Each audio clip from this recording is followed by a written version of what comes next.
नमस्कार दोस्तों, वेलकम। स्वागत है एक बार फिर से आप सभी का आरएस जंक्शन पर। हम सभी चर्चा कर रहे हैं आरएस 2023 की हमारी तैयारी के लिए क्या रणनीति अपनाई जाए उसके बारे में, और उसी पर आज हम एक कदम और आगे बढ़ने वाले हैं।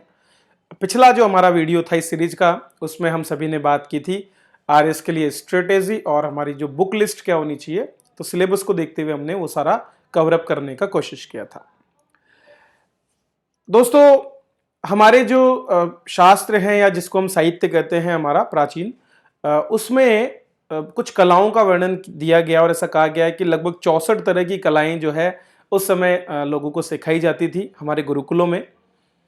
लेकिन आज के समय में अगर आपको रोजगार प्राप्त करना है तो एक और कला आपको सीखनी पड़ती है जो कि उन 64 में नहीं है, उनसे बाहर है। और उस कला को मैं जो कहता हूं वह है परीक्षा कला या फिर एग्जाम देने की कला।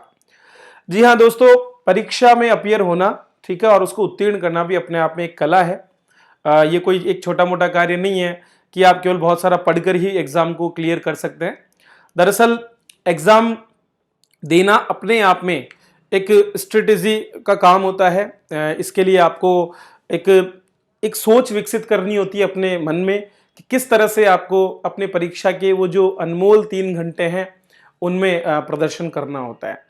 आपके पास रिसोर्सेज काफी कम होते हैं और उन्हीं रिसोर्सेज में आपको एक आंकड़ा पार करना होता है। बिल्कुल दोस्तों, परीक्षा एक आंकड़ा पार करना जैसी है। उस आंकड़े को हम कट ऑफ बोलते हैं और जिस दिन आप उस कट ऑफ से ऊपर जाने लगते हैं तब आपकी सफलता वहां सुनिश्चित हो जाती है।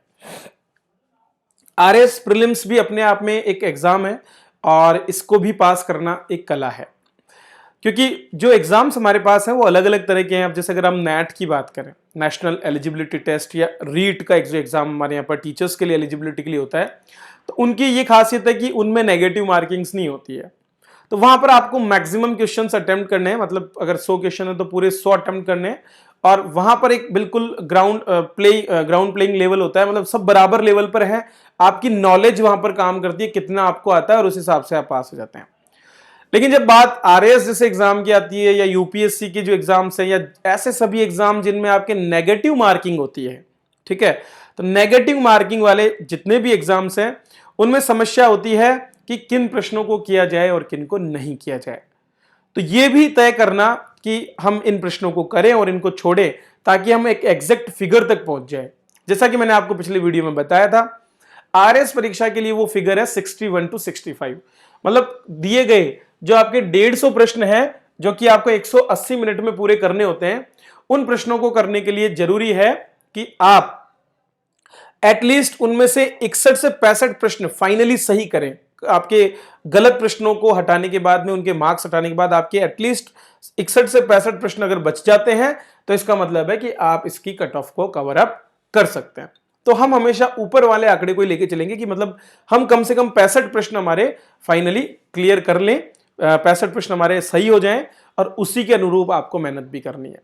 आप प्रीलिम्स में चाहे तो 150 नंबर लाइए, चाहे प्रीलिम्स में आप 84.24 नंबर लाइए, आप एग्जाम क्लियर कर चुके हैं। इससे ज्यादा और कुछ नहीं है। तो प्रीलिम्स को लेकर के आप बहुत ज्यादा टेंशन में आ जाएं और प्रीलिम्स को लेकर के आप इतना ज्यादा पढ़ें कि आप अपनी बाकी एग्जाम के लिए टाइम नहीं दे पाएं, तो वो आपके लिए एक बहुत बड़ी चुनौती साबित होगी जब आप मुख्य परीक्षा की तैयारी करेंगे। क्योंकि जैसे ही आप प्रीलिम्स से निकल करके मुख्य परीक्षा में जाते हैं तो वहां पर आपके लिए काफी कुछ चीजें बदल चुकी होती है। अब वहां पर ना तो आपके पास ऑप्शंस बचते हैं, ना ही आपके पास में कुछ गैस करने के लिए होता है कि आप उनमें से देख करके कुछ एलिमिनेट कर दें और फिर आंसर्स दे लें। इसीलिए मैं कह रहा हूं कि प्रीलिम्स एग्जाम क्लियर करना एक कला है, जबकि मेंस में आपका जो एक्चुअल नॉलेज है वो निकल करके सामने आता है कि आप कितना जानते हैं। लेकिन प्रीलिम्स कम जानते हुए भी कम संसाधनों में अपना लक्ष्य प्राप्त कर लेना, इस तरह का कुछ खेल इसमें है। अक्सर बहुत ज्यादा जानने वाले लोग भी प्रीलिम्स एग्जाम में रह जाते हैं और बहुत कम जानने वाले भी प्रीलिम्स को क्लियर कर जाते हैं। उसका क्या कारण है वो हम तब जान पाएंगे जब इसके प्रश्नों का पैटर्न देखेंगे। तो मैं यही दिखाने की कोशिश करूंगा। यहां पर मैं कोई पेपर सॉल्व नहीं करने वाला हूं। पेपर सॉल्व करने के लिए मैंने पूरे के पूरे पेपर्स को आपको as a test series available करवा रखा है आरएस जंक्शन ऐप पर। डिस्क्रिप्शन में मैंने लिंक भी दिया हुआ है, तो वहां आप जाकर के इन पेपर को देख सकते हैं, पेपर दे सकते हैं और इनके सॉल्यूशंस भी वहां पर डिटेल में आप देख सकते हैं। तो वहां टाइम वेस्ट करने का मुझे कोई यहां पर उद्देश्य नहीं है। मूल उद्देश्य है कि हम ये समझें कि आखिरकार क्या डिफरेंस है आरएएस और आरपीएससी के बाकी एग्जाम्स में। तो सबसे पहले तो मैं आपको बता देता हूं कि जो आरएएस का प्रीलिम्स एग्जाम है, इस एग्जाम को मैं रखता हूं नंबर 2 कैटेगरी में आरपीएससी के पेपर्स में। तो आरपीएससी बहुत सारे पेपर्स लेता है, लेकिन आरएएस एग्जाम को मैं नंबर 2 पे क्यों रख रहा हूं? क्योंकि आरएएस से भी टफ लेवल पर एक एग्जाम होता है जिसको हम बोलते हैं स्कूल कॉलेज लेक्चरर का पेपर। तो अगर आपने कॉलेज लेक्चरर का पेपर नहीं देखा है तो वो भी आप देख सकते हैं मेरी उसी टेस्ट सीरीज में, आरपीएससी प्रीवियस ईयर पेपर्स। तो मैंने उसमें लगभग 4 सालों के पेपर्स अपलोड कर दिए हैं, जितने भी पेपर्स जिनमें आपका जीके का पोर्शन है, तो वहां से जाकर के आप एनालिसिस कर सकते हैं कि कौन कौन से पेपर में किस तरह के क्वेश्चन पूछे जाते हैं। तो कॉलेज लेक्चरर का जो लास्ट पेपर मैंने देखा, माइंड ब्लोइंग था, और मतलब बहुत डीप नॉलेज अगर आपको है तो ही आप उसमें अच्छा स्कोर कर सकते हैं, ऐसा मेरा मानना है। क्योंकि आरएस में आपके पास एक स्कोप होता है, अगर आपने करंट अफेयर्स और आपका जो मैथ्स एंड रीजनिंग जैसा पोर्शन अगर बहुत अच्छा है आपका, और अगर आप वहां आउट ऑफ 35 तक क्वेश्चन सही कर पाते हैं, तो फिर उसके बाद में आपको 20 से 25 मुश्किल क्वेश्चन सही करने होते हैं 100 में से। अगर वो आपने कर लिए तो आप कट ऑफ क्लियर कर सकते हैं। लेकिन कॉलेज लेक्चर के पेपर में इतने एनालिटिकल क्वेश्चंस दिए गए, इतने डीप लेवल पे क्वेश्चन दिए गए, और खास करके फैक्चुअल डेटा भी उसमें बहुत ज्यादा उसमें दिया गया, इस तरह से कि बच्चों ने शायद उसको पढ़ा ही नहीं होगा। फिर भी कईयों ने उसको पास किया है, तो वो निश्चित रूप से मेहनती छात्र होंगे। तो चलिए देखते हैं प्रश्न कैसे पूछे गए हैं। पहला प्रश्न, टोटल 150 प्रश्न है, वो सब मैं आपसे पिछली क्लास में बात कर चुका हूं, कितने प्रश्न कहां से आते हैं। आप केवल प्रश्नों का पैटर्न देखने की कोशिश कीजिए। तो और भी बहुत से एग्जाम है जिनमें, जैसे कि अब आप देखते हैं कि एलडीसी और बाकी पेपर्स को अगर आप देखेंगे तो उनमें आपको सिंगल आंसर क्वेश्चंस मिलते हैं। मतलब आपको एक क्वेश्चन दिया और उसके 4 ऑप्शंस हैं, उनमें से कोई एक सही है या फिर कॉलम मैचिंग के क्वेश्चन। लेकिन आरएएस में ऐसा बिल्कुल भी नहीं है। यहां पर आपको दिख रहा होगा, पहला जो प्रश्न दिया गया है उसमें पूछा गया है कौन सा कथन सत्य नहीं है। मतलब आपको यह पता होना चाहिए कि कौन कौन से सत्य हैं, उनको आपको एलिमिनेट करना है, और जो नहीं है उसको आपको इसमें टिक करना है। तो 4 ऑप्शन दिए, जैसे कि रूमा देवी के बारे में। अब रूमा देवी कौन है? रूमा देवी एक बहुत बड़ी एंटरप्रेन्योर है, राजस्थान की एंटरप्रेन्योर इस रूप में कि उन्होंने हस्तशिल्प क्षेत्र में न केवल खुद को मजबूत बनाया, बल्कि अपने साथ साथ अपने क्षेत्र की जो ग्रामीण क्षेत्र की महिलाएं हैं उनको भी रोजगार प्रदान करने का काम किया था। और वो चर्चित रही थी जब उनको मार्च 2018 में राष्ट्रपति पुरस्कार दिया गया। 2018 में जो महिला दिवस है उस दौरान नारी शक्ति पुरस्कार के माध्यम से इसको 8 मार्च को सम्मानित इनको किया गया था। बाड़मेर क्षेत्र में इन्होंने काम किया है। तो हस्तशिल्प हमारे पश्चिमी राजस्थान में काफी कुछ विकसित है, और इसका आंसर तो बी था, क्योंकि ये जसरापुर खेतड़ी की नहीं थी। ठीक है, इनका मूल जो कार्यक्षेत्र वो बाड़मेर था, वहीं से ये संबंधित थी, तो उनसे जुड़ा ये प्रश्न पूछा गया था। प्रश्न में आप देखिए इनका कार्यक्षेत्र क्या है वो आपको दिया गया, वो किस क्षेत्र से जुड़ी है, वो उनको क्या किस लिए वो चर्चित रही है उसे, और किस फील्ड में उन्होंने स्पेशल काम किया है, वो कार्य जिसके लिए उनको जाना जाता है। ये चारों चीजें आपको चारों ऑप्शन में दिख रही है। तो यहां से हमें यह तय करना पड़ेगा कि जब हम हमारे करंट अफेयर्स को तैयार कर रहे हैं तो क्या हम केवल ये नाम देख रहे हैं कि रूमा देवी को नारी शक्ति पुरस्कार मिला, क्या उसको जान करके आप इस क्वेश्चन को कर सकते थे? जी नहीं।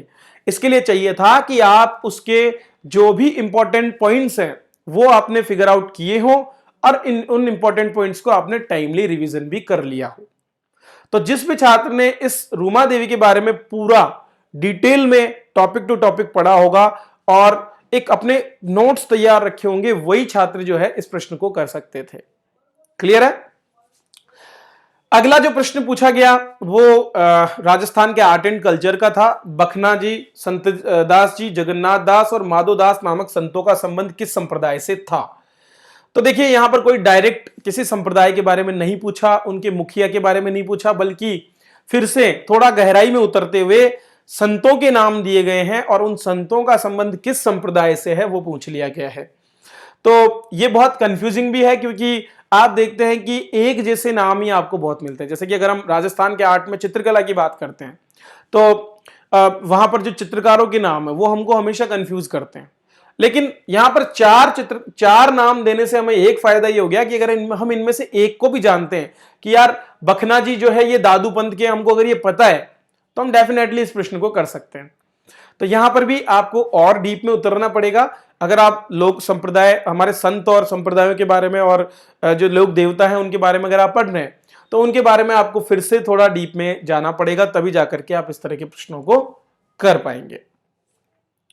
इसके बाद जो हमारा अगला प्रश्न पूछा गया है, सूची 1 को सूची 2 से सुमेलित कीजिए। तो यहां पर देखिए ऐसे प्रश्न कितने ज्यादा आएंगे ये चीज आपको पता चल जाएगी। अभी आप देखेंगे कि बड़ी मात्रा में हमारे आरएस एग्जाम के अंदर इस तरह के प्रश्न पूछे जाते हैं। इन प्रश्नों को मैं इजी कैटेगरी में रखता हूं और उसका कारण यह है कि अगर इनमें से आपको एटलीस्ट 2 भी पता होते हैं ना तो आप इनका आंसर निकालने में सक्षम हो जाते हैं। ज्यादातर छात्रों के लिए बूंदी कजली तीज जो है ये टफ रहा होगा और पर्युषण पर्व भी टफ रहा होगा, ठीक है। लेकिन होली और गणगौर को लगभग सभी बच्चे जानते हैं कि गणगौर का हमेशा हमारे यहाँ पर चैत्र माह में आयोजन होता है और होली का फाल्गुन माह में आयोजन होता है, ठीक है। तो उसके बेसिस पे आप इसको अंदाजा लगा सकते हैं कि होली फाल्गुन पूर्णिमा, गणगौर चैत्र माह, इस हिसाब से आप इसका आंसर देने में सक्षम हो सकते हैं, ठीक है। तो हालांकि इस प्रश्न को डिलीट किया गया था, ये डिलीटेड प्रश्न था, लेकिन ये एक तरीका है जिसके माध्यम से आप आंसर्स निकाल सकते हैं। तो इन प्रश्नों को हमेशा आप इजी कैटेगरी में रखें और हमेशा इनको अटेम्प्ट करें। ऐसे प्रश्नों को छोड़ना नहीं है, क्योंकि ये प्रश्न ऐसे होते हैं आपको एटलीस्ट 1 या 2 याद होंगे। अगर आप 2 ऑप्शन भी एलिमिनेट कर देते हैं, ठीक है, जैसे कि आपको पता है कि गणगौर जो है वो चैत्र माह में मनाया जाता है, केवल एक भी आपको पता है, तो आप यहां से क्या कर सकते थे, केवल गणगौर को चैत्र माह से मिलान करके और आप इन तीनों ही ऑप्शंस को हटा सकते थे। क्लियर है? तो ये एक तरीका है दोस्तों जिसके माध्यम से आप जो है इन प्रश्नों को कर सकते हैं। चलिए आगे बढ़ते हैं। स्ट्रेटेजी यही चीज होती है कि स्ट्रेटेजी में आप ये चीज देखें। अच्छा, फिर से अगला क्वेश्चन पूछा गया है कि निम्नलिखित में से कौन कौन से सिद्धांत जैन धर्म से संबंधित हैं। तो मैंने आपको बताया था कि आपके जो धर्मों का उद्भव हुआ है कब, आपके प्राचीन इतिहास में। तो ये इतिहास विषय का है, जो इंडियन हिस्ट्री है उसका, एंशिएंट हिस्ट्री का एक टॉपिक है ये, जैन धर्म बौद्ध धर्म। और तो इसमें जैन और बौद्ध दोनों धर्मों को एक साथ मिला दिया गया और फिर प्रश्न पूछा गया है कि कौन सा सिद्धांत जैन धर्म से संबंधित है। दोस्तों ये प्रश्न सीधा सीधा आपके लूसेंट से कवर होता है। मैंने कहा था ना आपको कि लूसेंट आप पढ़ सकते हैं, तो बिल्कुल दोस्तों इसका आप जाकर के चेक कर सकते हैं। आपको जो जैन धर्म के सिद्धांत है, अगर वहां बिल्कुल उनका बेसिक डिटेल लेंगे ना तो आपको ये प्रश्न मिल जाएगा। तो फिर कौन कहता है कि हम मोटी मोटी बुक्स पढ़ें केवल इंडियन हिस्ट्री के लिए, है कि नहीं? क्योंकि आप अगर जैसा कि लोग कहते रहते हैं आप रोमिला थापर पढ़ें, ठीक है, आप सतीश चंद्र पढ़ें, भाई ये सब पढ़ना पड़ता है आपको यूपीएससी के लिए, क्योंकि यूपीएससी कभी भी बेसिक प्रश्न नहीं पूछता है, वो बहुत डिटेल में जाकर के प्रश्न पूछता है। लेकिन आरपीएससी इस मामले में बहुत दयालु है और उसके जो प्रश्न हैं वो बहुत स्ट्रेट होते हैं। अब ये प्रश्न देखिए, आप केवल सिद्धांतों के नाम दिए गए। अब मान लीजिए आपको पता है कि शादवाद जो सिद्धांत है ये जैन धर्म का है, क्योंकि शादवाद एक बहुत प्रचलित सिद्धांत है और अगर किसी ने जैन धर्म के बारे में थोड़ा भी पढ़ा है तो वो शादवाद को समझ जाएगा। इसको देखते ही आपको ये तो पता चल जाएगा कि सी और डी आपके आंसर्स नहीं है, ठीक है। अब बचा आपका ए और बी। अब इसमें से आपको ढूंढ करके निकालना है कि भाई शून्यवाद तो वैसे ही नहीं होगा, तो शून्यवाद का जो अस्तित्व वो जैन धर्म में हमको नहीं मिलता है, बौद्ध धर्म में मिलता है। अनेकांतवाद भी एक तरह से शादवादी, मतलब अनेक धारणाओं को वो एक्सेप्ट करता है, जैसे शादवाद करता है उसी तरह सेम टू सेम।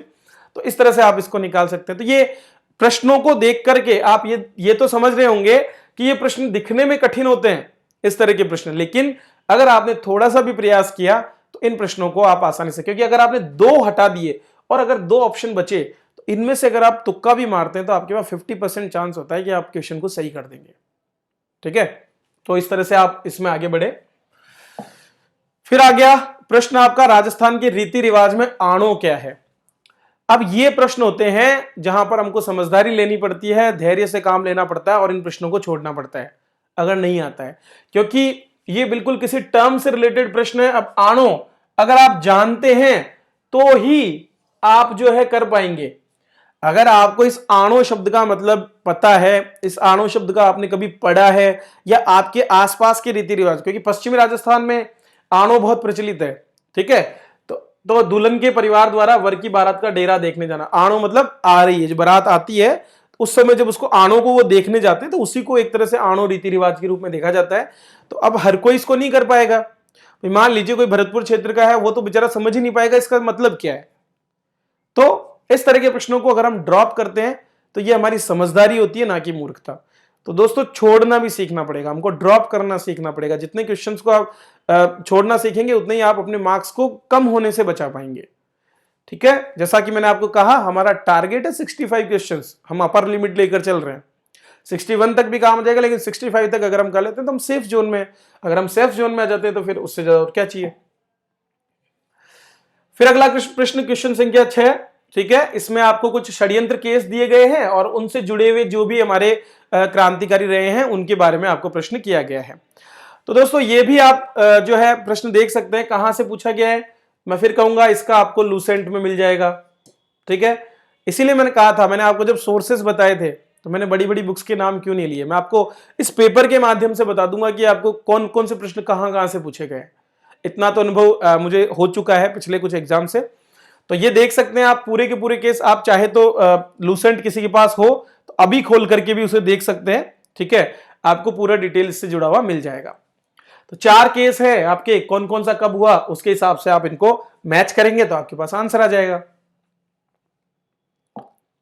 फिर अगला प्रश्न है, विधवा पुनर्विवाह को प्रोत्साहित करने के लिए 1871 ईस्वी में राजामुंदरी सोशल रिफॉर्म एसोसिएशन स्थापित किया गया था।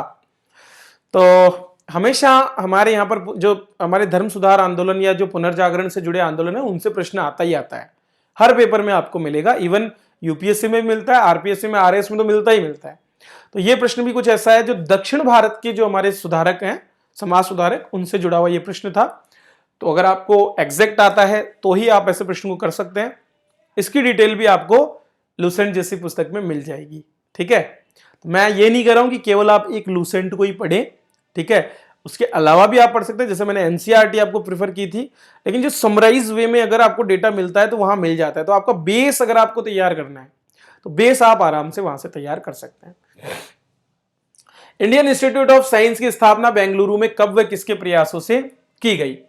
तो यह भी एक अच्छा प्रश्न है। ठीक है, लेकिन फैक्चुअल है। इसमें भी अगर आपको जानकारी है तो भारत में जो विज्ञान का विकास है उसकी अगर हम बात करते हैं, या फिर हमारे जो भारतीय वैज्ञानिक हैं उन पर जब हम चर्चा करते हैं, कहीं पर पढ़ने की कोशिश करते हैं, तब जाकर ये टॉपिक आपके सामने आता है। ठीक है, तो जमशेदजी टाटा द्वारा 1909 में इसकी स्थापना की गई थी, इसका ये आंसर था। और इस क्वेश्चन को मैंने प्रीलिम्स एग्जाम होने से जस्ट 3 दिन पहले ही हमारा जो टेलीग्राम ग्रुप था उसमें भी पोस्ट किया था, बिल्कुल एक स्क्रीनशॉट लेकर के, और ये प्रश्न पेपर में बाद में मिल गया था। फिर अगला प्रश्न है, उस क्रांतिकारी महिला का नाम बताइए जिसने बिजोलिया किसान आंदोलन में भाग लिया और अवज्ञा आंदोलन में भाग लिया और जेल गई। अब ये भी अच्छा प्रश्न है, लेकिन ये भी कहते हैं कि फैक्चुअल। अब ये देखो, राजस्थान के जो प्रश्न है, राजस्थान की हिस्ट्री, इसलिए कहता हूं बहुत ज्यादा लंबी चौड़ी है और ये प्रश्न हमेशा कंफ्यूज करते हैं। अब आपको अगर चारों के बारे में पता है और इनमें से कौन सी बिजोलिया से जुड़ी हुई है उसके बारे में पता है तो आप इसको कर पाएंगे, अगर नहीं पता तो आप इसको नहीं कर पाएंगे। तो बिजोलिया क्षेत्र को ध्यान में रखते हुए अगर रतन शास्त्री जी की अगर हम बात करें, ठीक है, तो रतन शास्त्री जी कौन है, हमारे जो मुख्यमंत्री थे हीरालाल शास्त्री, उनसे जुड़ी है, वो उनकी पत्नी है, तो उनका तो बिजोलिया आंदोलन में कोई रोल ही नहीं है। ये भी एक अंदाजा लगाने का तरीका होता है। ठीक है, इसी तरह अंजना देवी चौधरी, इनका भी इसमें कोई संबंध नहीं है। इस तरह से आप 2 आंसर्स तो डायरेक्टली एलिमिनेट भी कर सकते हैं। बचे हुए में से अगर आपको आता है तो आप उसका आंसर दे सकते हैं। चलिए अगला प्रश्न है, वो हमारा फिर से जो हिस्ट्री से रिलेटेड है और जैन धर्म का ही प्रश्न है।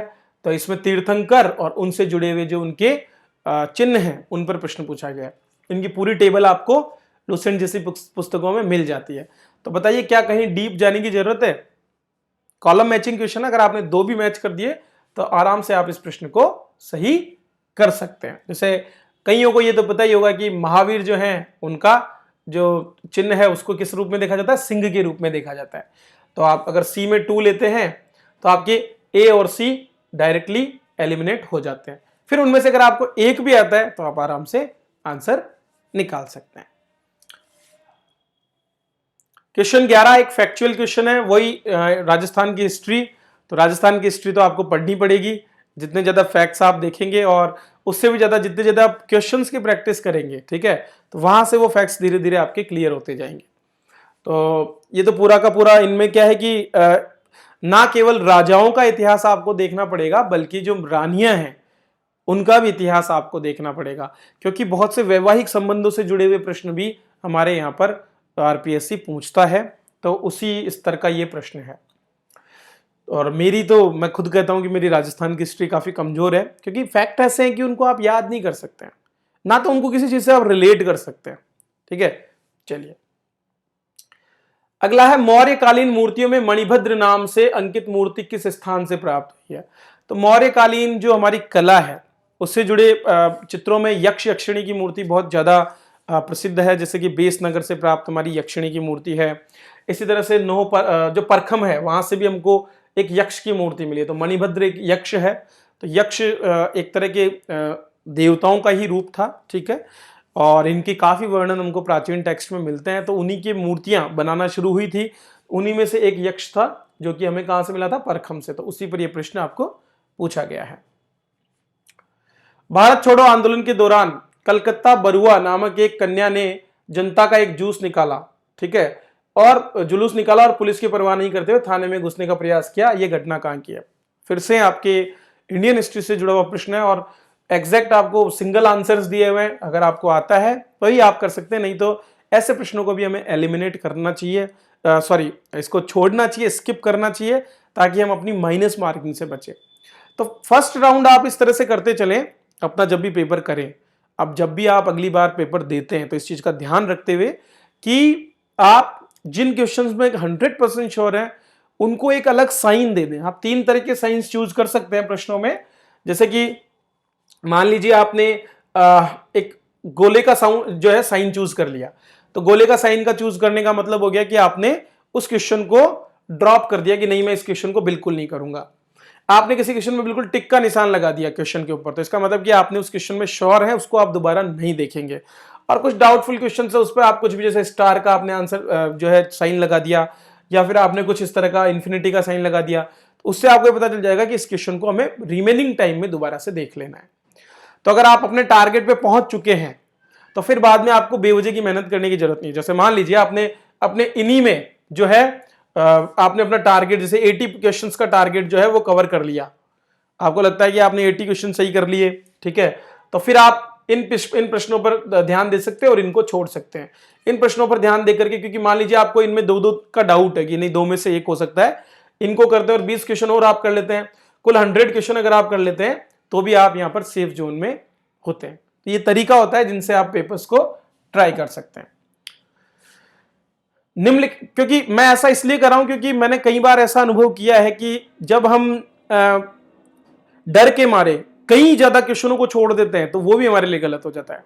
उदाहरण के लिए आरपीएससी का जो 2018 का मेरा प्रीलिम्स हुआ था उसमें मैंने 150 में से केवल मात्र 90 प्रश्न ट्राई किए थे और मेरा स्कोर रहा था 78। ठीक है, और इसके बाद में जब पिछला पेपर हुआ तो उस पेपर में मैंने 112 प्रश्न ट्राई किए थे और मेरा स्कोर रहा 107 नंबर। तो आप देख सकते हैं कि 90 क्वेश्चन में मैं केवल 78 कवर कर पाया, लेकिन जब मैंने उन्हीं क्वेश्चनों का नंबर बढ़ाया और जब मैं 112 तक पहुंचा तो वहां पर, अब इसका मतलब ये नहीं है कि आप केवल तुक्केबाजी करें, आपने पढ़ा भी होगा, पढ़ने के बाद ही आपका ये स्कोर बढ़ेगा। ठीक है, तो डेफिनेटली आपको पढ़ना तो पड़ेगा, लेकिन जब आप ज्यादा क्वेश्चंस अटेम्प्ट करते हैं तो आपका स्कोर बढ़ने का हमेशा चांसेस रहता है। इस बात को आपको समझ के चलना है।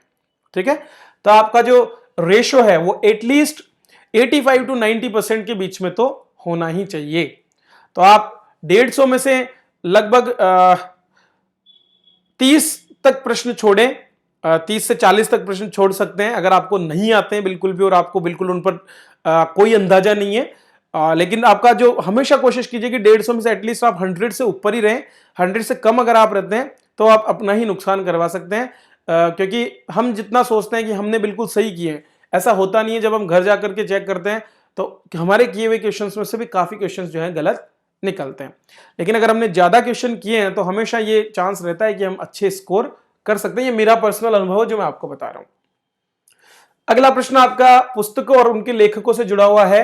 हालांकि ये सबसे टफ टॉपिक मैं मानता हूं राजस्थान की हिस्ट्री में जो हमारा है साहित्य वाला, क्योंकि इतनी बड़ी मात्रा में साहित्य है कि कोई उनका लिमिट नहीं है। इवन इंडियन हिस्ट्री में आपको जो है एंशियंट हिस्ट्री और इनमें लिमिट मिल जाएगा, लेकिन राजस्थान की हिस्ट्री जो है उसमें साहित्य का कोई लिमिट नहीं है।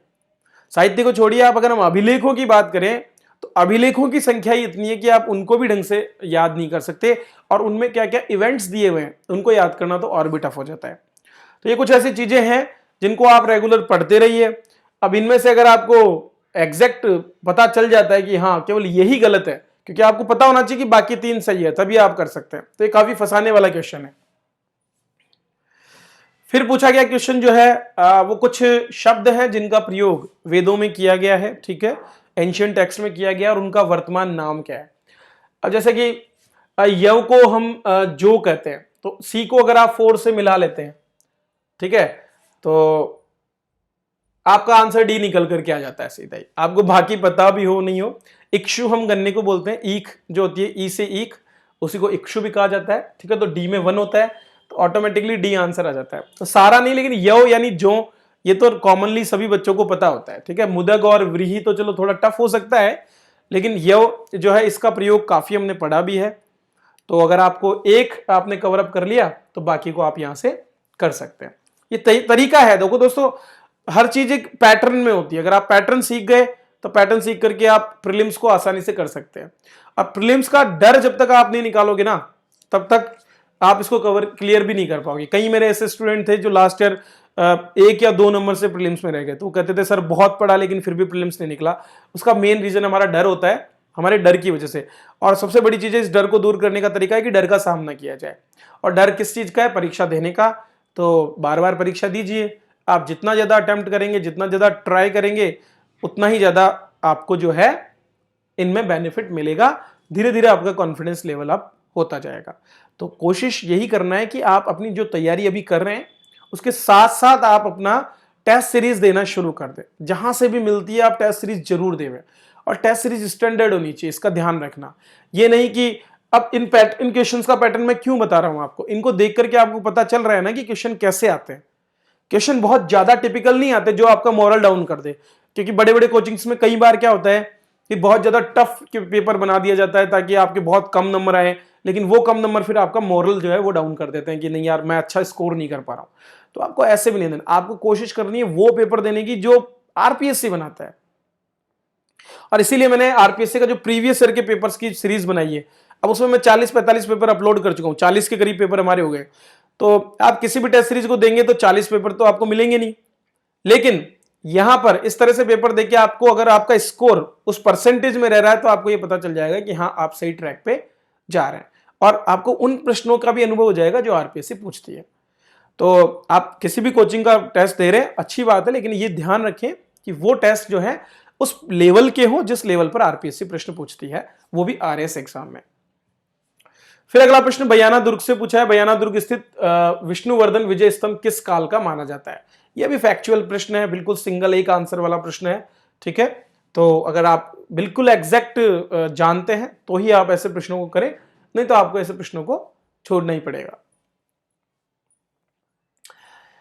आहट सभ्यता से जुड़ा प्रश्न पूछा गया है, तो पुरातात्विक सभ्यताओं के बारे में मैंने आपको बताया था कि वहां से प्रश्न आते हैं। तो अब इनमें 4 आपको ऑप्शंस दिए गए हैं और उनमें से आपको ढूंढना था। तो ये भी थोड़ा डीप प्रश्न हम इसको कह सकते हैं, ठीक है। हालांकि ऑप्शंस के माध्यम से आप इनको जो है एलिमिनेशंस का भी सहारा ले सकते हैं, लेकिन लेवल आपको पता चल रहा है। जो एंशिएंट हिस्ट्री जो राजस्थान की खासकर है और जिनमें सेंटेंस बेस्ड क्वेश्चन पूछे गए हैं वो थोड़े टफ लेवल के रखे गए हैं। फिर से जो हमारे यहाँ पर एक और इंस्टीट्यूट का क्वेश्चन पूछ रहे हैं, तो देखो 2 तो आपके सीधे सीधे इंस्टीट्यूट के क्वेश्चन आ गए। अब इन सारे इंस्टीट्यूट की अगर लिस्ट देखनी है तो कहाँ देखें? मैंने फिर कहा लूसेंट में आपको सभी इंस्टीट्यूट की लिस्ट मिल जाएगी। उनमें पूरा का पूरा जो हमारा लास्ट में जो भारत के बारे में है उसमें हमारी जितने भी इंपॉर्टेंट इंस्टीट्यूट्स की जो स्थापना हुई है उनकी पूरी लिस्ट दी होती है कि कहाँ और कब स्थापना की गई। तो वो अगर आपको पता है तो सेंट्रल इलेक्ट्रोकेमिकल रिसर्च इंस्टीट्यूट कब स्थापित हुआ, कहाँ स्थापित हुआ, अगर आपको वो पता है, आपने पढ़ा है उसको, तो आप कर पाएंगे। नहीं पढ़ा है तो आप ऐसे प्रश्नों को छोड़ें, वही ज्यादा बेहतर है। फिर अगला प्रश्न पूछा गया है, टोटी आभूषण शरीर के किस हिस्से में पहना जाता है। तो आभूषण वाला भी बहुत सारे आभूषण है, आप अगर टोटल करेंगे तो 150 से 200 के करीब तो आपको आभूषण आराम से मिल ही जाएंगे पूरे शरीर पर, अगर महिलाओं के देखें तो उनको आप क्या कीजिए कि टुकड़ों में याद कीजिए, जितना ज्यादा हो सके इनके प्रश्न अटेम्प्ट कीजिए, क्योंकि ये प्रश्न एक रिपीटेड प्रश्न है। इस प्रश्न को पहले भी आरपीएससी ने कई प्रश्नों में पेपरों में पूछा है, ठीक है। जब मैं पेपर बना रहा था तब मैंने इस चीज को देखा, और हर बार जब आप इस तरह से पेपर करें तो आप क्या करें कि एक बार कान के आभूषण आपने याद कर लिए। ऐसा नहीं कि आप सबको एक साथ लेकर बैठ जाएं, सबको एक साथ लेकर के बैठेंगे तो आप याद नहीं कर पाएंगे, क्योंकि कंफ्यूजिंग हो जाएगा। लेकिन आप डेली जो है 4 या 5 आभूषण अगर डेली आप याद करेंगे किसी एक अंग के, तो धीरे धीरे वो चीज आपके माइंड में जो है जगह बनाना शुरू कर देगी। लेकिन बहुत ज्यादा है तो ये थोड़ा सा यहां से टफ हो जाता है। फिर आपका एक सूची पूछी गई है युद्धों की, तो लगभग हर बुक में जो है इन युद्धों की सूची दे रखी है। जैसा कि मैंने आपको ये जो बुक बताई थी इसमें भी आपको ये मिल जाएगी, पूरी लिस्ट आपको दी हुई है कौन कौन से युद्ध कब हुए हैं। ये पीछे की तरफ आप देख सकते हैं, इसमें बैक में राजस्थान के इतिहास में पूरे युद्धों की एक लिस्ट दे रखी है, राजस्थान के प्रमुख युद्ध करके। तो ऐसी जो पीछे की तरफ दी हुई जितनी भी परिशिष्ट होते हैं, जैसे कि यहाँ पर जितने भी संग्रहालय हैं उनकी लिस्ट दे रखी है, विभिन्न प्रकार के वंश और उनके संस्थापक कौन है, ठीक है, उनकी लिस्ट दे रखी है, प्रमुख शोध संस्थान हमारे कौन है उनकी लिस्ट दे रखी है, राज्यों के संस्थापक कौन है उनकी लिस्ट दे रखी है। तो ऐसी लिस्टों को आप देख सकते हैं। इसके अलावा इन बुक्स के अंदर आपको बहुत से पीछे की तरफ अभ्यास प्रश्न मिलते हैं। वो अभ्यास प्रश्न बहुत इंपॉर्टेंट क्वेश्चन के होते हैं, या फिर प्रीवियस ईयर के पुराने 30-30 साल के जो क्वेश्चन हैं उन पर होते हैं। उनको आप जितना देखेंगे तो उनके आधार पर आप इन प्रश्नों को आराम से कर पाएंगे। तो 1-2 क्वेश्चन अगर आपको याद है बिल्कुल ढंग से तो आप आराम से इन्हें कर सकते हैं। राजस्थान में कहां पर वैदिक यंत्रालय छापाखाना स्थापित किया गया था, तो ये भी हमारे जो समाचार पत्र हैं उनसे जुड़ा प्रश्न है। तो सबसे पहले पत्र पत्रिकाएं और जो हमारा साहित्य उसको छापने के लिए वैदिक यंत्रालय स्थापित किया गया था, ठीक है, अजमेर में, उससे जुड़ा ये प्रश्न है। 22वां प्रश्न आपका हमारे जितने भी वादक हैं तो केवल आपको हमारे केवल वाद्य यंत्र ही याद नहीं करने, वाद्य यंत्रों की बनावट, उनकी कौन सी कैटेगरी है उस पर भी आप ध्यान दें, और उनसे जुड़े हुए कौन से प्रसिद्ध व्यक्तित्व हैं, ठीक है, उनको भी देखें। तो जैसे यहाँ पर जो इनके वादक हैं और जो प्रसिद्ध हैं और उनको कौन से पुरस्कार मिले ये भी ध्यान रखें, किसने किसका आविष्कार किया है, उनसे जुड़े लोक देवता कौन कौन से हैं जिनके लिए उन यंत्रों का प्रयोग किया जाता है, कौन से मेलों में या कौन से नृत्यों के दौरान उन वाद्य यंत्रों का प्रयोग किया जाता है। ये सारी चीजें आप अपने वाद्य यंत्रों में कवर करते हुए चलें, क्योंकि बेसिक जितने भी अमूमन क्वेश्चन आते हैं वो उन्हीं से जुड़े हुए पूछे जाते हैं। फिर से आपका जो है विजयनगर से जुड़ा हुआ प्रश्न पूछा गया है, और इसमें भी साहित्य पर ज्यादा ध्यान दिया गया है। तो साहित्य वाला जो हिस्सा है उसको कवर अप इसमें किया है। 3 सेंटेंस है, नहीं आता है तो ऐसे प्रश्नों से दूर ही रहें तो ज्यादा बेहतर है, और अगर आप जानते हैं तो बेहतर है कि आप इन्हें करें। जैसा मैंने कहा था आपको, जो हमारे संस्थान है उनसे जुड़े प्रश्न हमेशा आएंगे, खासकर हमारी संस्कृति के। तो जैसे राजस्थान भाषा साहित्य संस्कृति अकादमी का प्रश्न यहाँ पर पूछ लिया, बिल्कुल एग्जैक्ट ये फैक्चुअल क्वेश्चन अगर आपको आता है तो ही होगा। एक समाचार पत्र पूछा है, मजरूल सरूर कहां से और कब प्रकाशित हुआ। ये प्रश्न रिपीटेड प्रश्न है जो कि पहले प्रीवियस ईयर के पेपर्स में पूछा जा चुका है, ठीक है। तो भरतपुर का ये अखबार था मजरूल सरूर, और इसे पैनोरमा में तो इसके जो क्वेश्चन आंसर थे उनमें पहला ही जो है क्वेश्चन के रूप में इसको दिया हुआ था। तो खैर वही कॉन्सिडेंस है कि वो वहां पर अवेलेबल है, लेकिन मैं भी इसको गलत करके आया था, उस समय मैं भी नॉलेज नहीं रखता था। तो इनकी भी पूरी लिस्ट है आपके अखबारों की लगभग 50 की, तो वो आपको किसी भी एक बुक में मिल जाएगी। जैसे पैनोरमा में वो है, पैनोरमा लगभग सब कुछ कवर करती है राजस्थान हिस्ट्री का। अगर कुछ नया क्वेश्चन ही आ रहा है तो वो कहीं बाहर से ही आएगा, फिर वो आपको और किसी बुक में मिलता भी नहीं है। भारत के उच्चतम न्यायालय के मुख्य न्यायमूर्ति का सही क्रम क्या है। देखिए कितना अच्छा प्रश्न यहाँ पर पूछा है, और ये आपको ध्यान रखना है कि आरपीएससी बहुत ज्यादा डीप में नहीं जाती है। अब यहाँ से आपके 2600 प्रश्न से क्या शुरू हो गए, आपके पॉलिटी यहाँ पर शुरू हो गया है। तो पॉलिटी के क्वेश्चनों में आप देखेंगे कि फैक्चुअल डेटा पर भी बहुत ज्यादा ध्यान होता है, जैसे कि हमारे संशोधन, उनकी क्रम क्या क्या है, ठीक है, उन वो किससे जुड़े हुए हैं।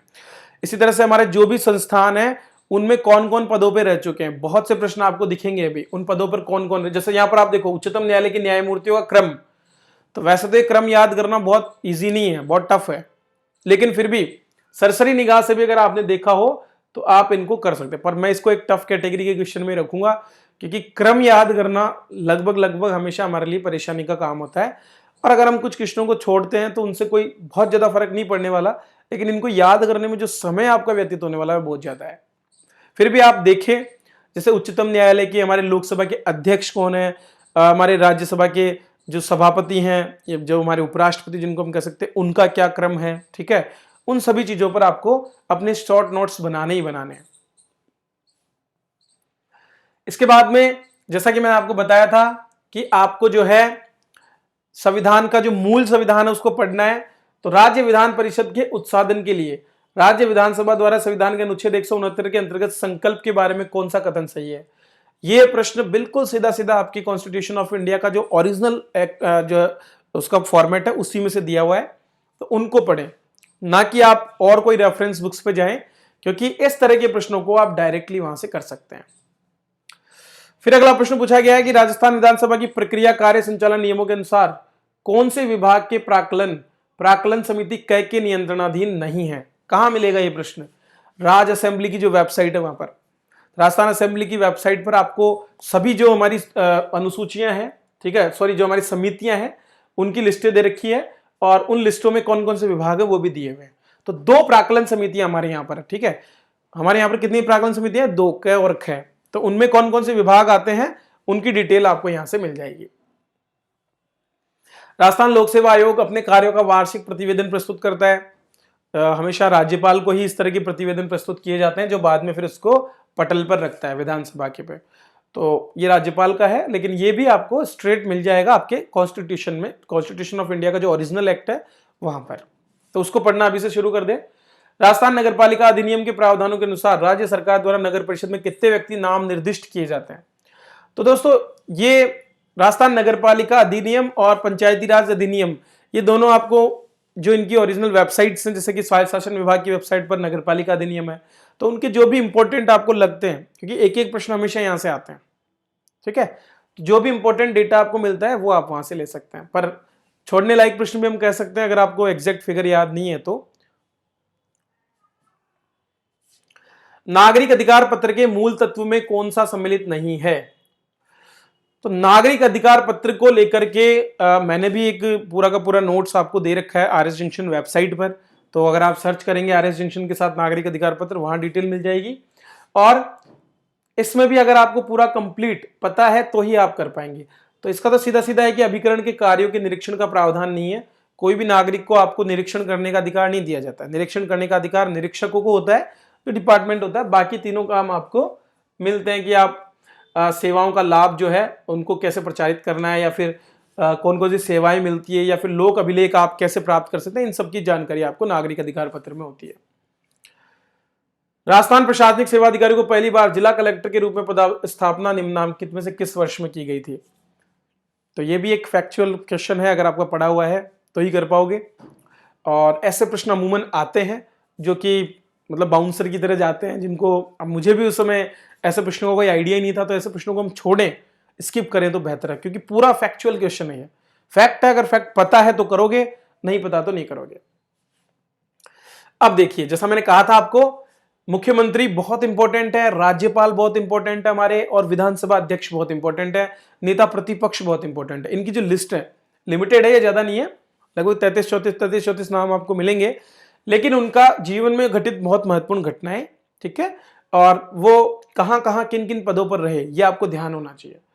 तो कौन कौन से मुख्यमंत्रियों में से कौन लोकसभा के सदस्य नहीं रहे हैं, तो ये आपको इसमें से फिगर आउट करना था।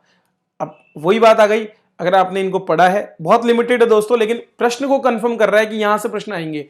पिछली बार के पेपर में आपने देखा था कि कौन नेता प्रतिपक्ष नहीं रहे, इस तरह का प्रश्न पूछा गया था। इस बार पूछ लिया कौन लोकसभा के सदस्य नहीं रहे, मुख्यमंत्री से जुड़ा हुआ प्रश्न। तो ऐसे प्रश्नों को बार बार, यही स्कोप है उनके पास, और करेंगे भी क्या भाई, लिमिटेड है, उनकी लिस्ट है, कौन कितनी बार बना है, क्रम क्या है उनका, ये पूछ ले, या उनके जीवन से जुड़ा कोई इंपॉर्टेंट पद जिस पर उन्होंने काम किया जो बिल्कुल यूनिक हो, वो पूछ लिया जाए, इस तरह के प्रश्न।